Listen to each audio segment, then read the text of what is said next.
Hey guys, Maven here. What's the most painful thing you ever did in the ring? The night I broke my elbow wrestling Matt Hardy. It was just a high cross body. He ducks under, I land. But when I landed on my elbow and it shattered. It hurt so bad, like literally so bad. That put me on the shelf and I had to get surgery for it. Look at that. Oh! How'd you do that? Hey! What was the issue you had with Shawn Michaels? I don't know if it was an issue as far as, obviously I was never going to be on Shawn's level. Sure, who is? Yeah, you're Shawn freaking Michaels. Yeah. But every time I would go out and do anything, and mostly it was when he and I were tagging together, we would get backstage, and obviously, if I'm doing a philosophy seminar and I got Aristotle beside me, I'm going to want to ask him afterwards, you know, did I get anything wrong? You know, tell me, how can I be better? And he would like berate me backstage. Man, you can't be like The Rock.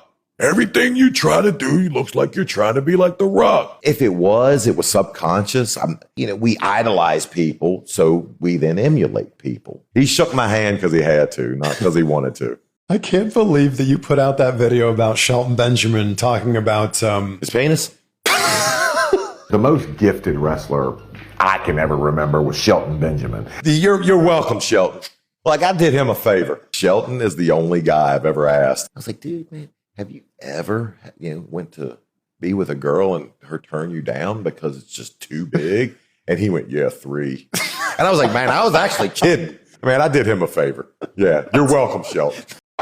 Punk didn't trust me, and I didn't trust Punk. No one trusted you, Hunter. Not a damn. Well, Shawn trusted you. There's your list. If I see out there.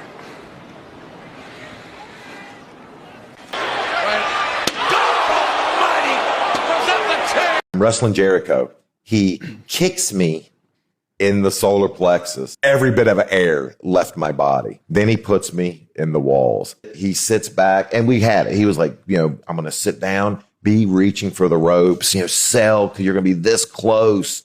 And when he sat back, he then took it back a couple extra inches. And when he went those extra inches, I saw the bottom of my shoes from a position and an angle that I've never seen them for while they're on my feet. I'm like, well, that's what that's what the soles of these wrestling boots look like. And it hurt.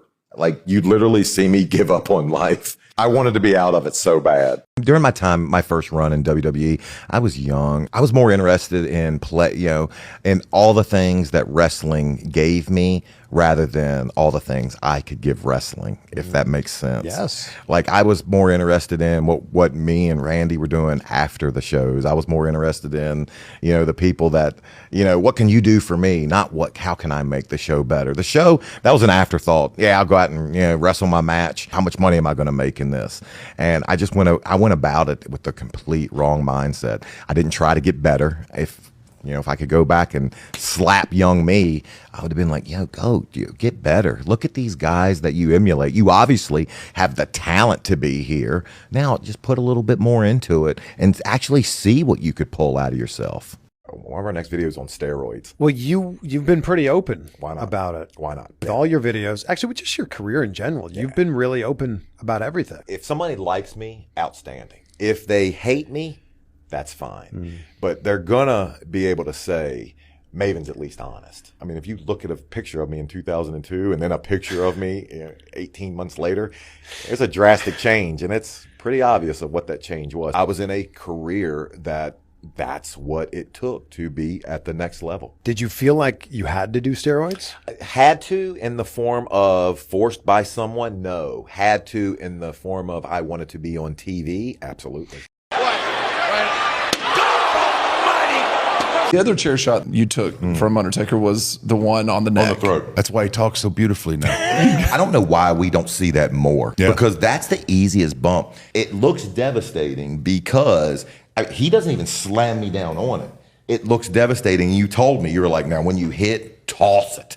And that'll just sell it. And it didn't even come close to my throat. I don't know if you remember this, but Kurt Hennig comes up to me after that, and he's like, Maven, man, you need to protect Taker. If I was you, I'd go out and I'd find a neck brace and wear it.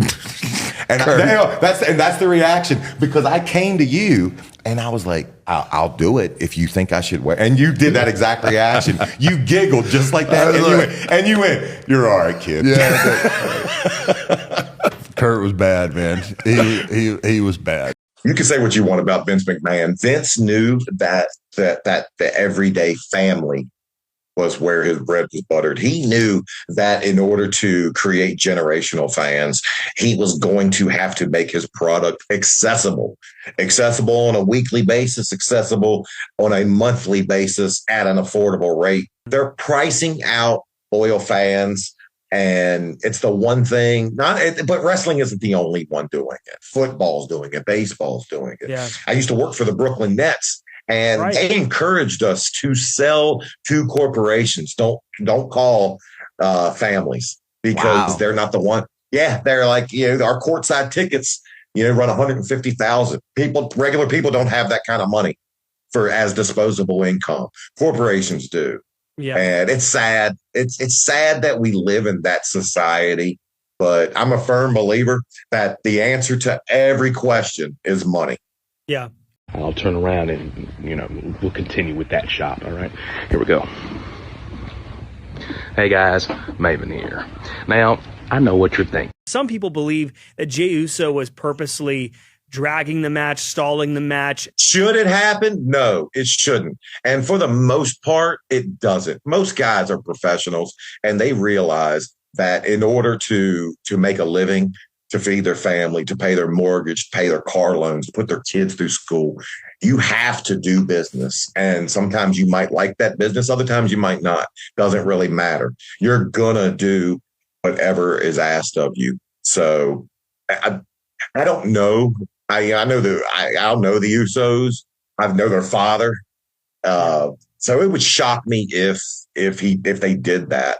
But I'm not saying they didn't. I'm not saying Jay didn't do it. I'm gonna watch afterwards. I'm gonna watch. Yeah. We're getting a bonus. Yeah. And if you see in 2 to 3 days, if you see a video, you'll know it came from right now. Hey, well then we got it first. There you go, baby. Today. I also thought that you had one of the best entrance themes at the time. It's so good. I don't love it. Really? No, and it's the saddest thing, because if people bring up the Undertaker thing first, they bring up my music second most. And that's no joke. Everyone loves it but me. And I feel bad, because the band is great. It's a good song. It's just not the song I would have picked for me to come out. What would you have picked? When I was growing up and thinking of myself late at night, that's not the entrance theme I had in my mind. Yeah, God, yeah. You know the heart. Listen to it. I do. It just wasn't me.